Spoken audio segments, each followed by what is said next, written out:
Well, hi YouTube, and welcome back to all my Buster buddies. I am your host, Brad Claybaugh. This is Brad's Boredom Busters, your textile art channel. This is a channel where we have fun with fabric. All right, hey, before we get into our project, if you haven't subscribed yet, please do so. Don't forget to ring that notification bell so you don't miss any upcoming projects. And if you like this particular video at the end, please give it a thumbs up. That really helps me out as well. Another thing that'll help me out is if you really like my channel and really want to help me continue with this channel, go to Buy Me a Coffee. The link will be down in the description below. All right, Busters, thank you for your time. Now let's get on with the video and let's get into what you tuned in for. All right, Mr. Salesman, thank you very much. Hey, I'd listened to him. He seemed very sincere. All right, so let's get on with today's project. So today's project is going to be a horizontal wig wag. Yeah, your normal wig wag, the colors kind of change top to bottom. This time we're going to make one that goes variations of color from side to side. I have the standard wig wag in my playlist. I'll link that at the end of the video so you can compare the two. Yeah, so this one's going to be very similar, just a little variation on the folding technique. And the colors are going to be very similar as well. And I'll list those as we apply them. Okay, Busters, so let's talk about what we're going to need for this project before we get started. So you need an all-white cotton t-shirt. You need to get that pre-washed. And then after it's washed, and it doesn't have to be dried, you can just spin it out. But then you need to soak it for at least 20 minutes in soda ash water. Then take that and put it in your washer again and spin that out so it's slightly damp. And then it'll be ready to be folded up. And then you'll need a washable marker to lay out the pattern. And then after the pattern is laid out, then you'll need either kite string or rubber bands to tie up the shirt. And then it'll be ready to be dyed. And then we'll go over the dye colors when we get out to the laundry sink. All right, let's head over to the table and fold up our shirt. Mine is all prepped.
Okay, there's the wig wag ready to go out and get dyed.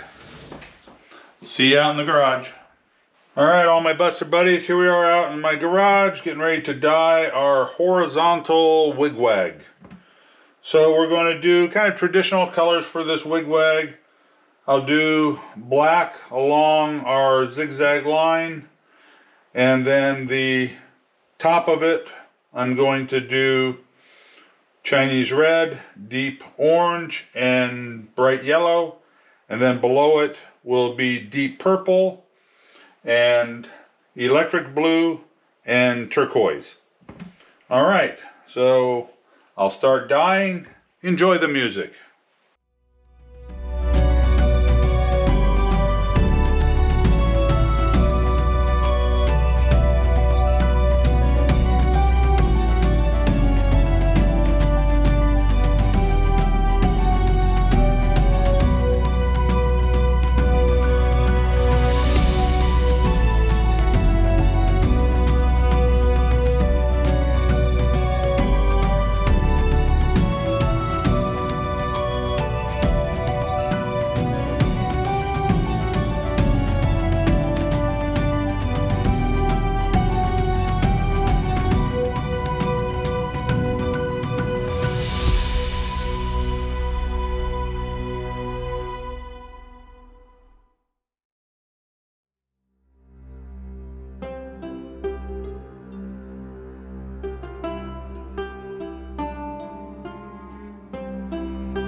Alright, Buster Buddies, that's the Horizontal Wig Wag.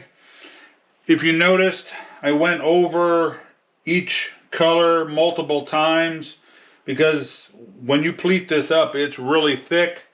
So it's going to absorb the dye slowly, but to get complete saturation into the center, you've got to apply enough dye so it can get in there, but you can't do it all at once or you'll lose the pattern. So you just have to add it a little bit at a time.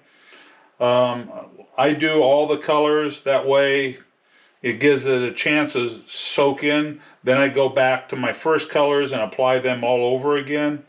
So just pay attention to that you get enough dye in there, but you do it slow enough so you don't destroy the pattern. Alright, this is going into the tub to cure for 24 hours. It'll come out of the tub and I'll rinse it here at the sink. We'll do a cold rinse and then a hot rinse to help get out the excess dye and soda ash. Then it goes in the wash for a hot and cold cycle, and then we'll do a reveal. Alright, we'll see you later, buddies. Thank you. All right, Buster Buddies. So here is our horizontal wig wag. Came out really nice. In the center here, yeah, we didn't get quite perfect penetration, but overall it's still a nice result. And I think it's interesting with the shirt being divided. And it's interesting they call this horizontal wig wag, but I guess that's because the color changes horizontally, but your transition line is vertical. So I guess your normal wig wag would be considered a vertical wig wag because the color transitioned from top to bottom. This transitions from side to side. But anyway, I think it came out basically really well, and it shows you just a little different technique. So give this one a try. I hope you learned something new on this one today. All right, so let's go over to the desk and we'll sign off. All right, see you there. Hey, that was a real nice project, don't you think? Yeah, I think it turned out pretty good.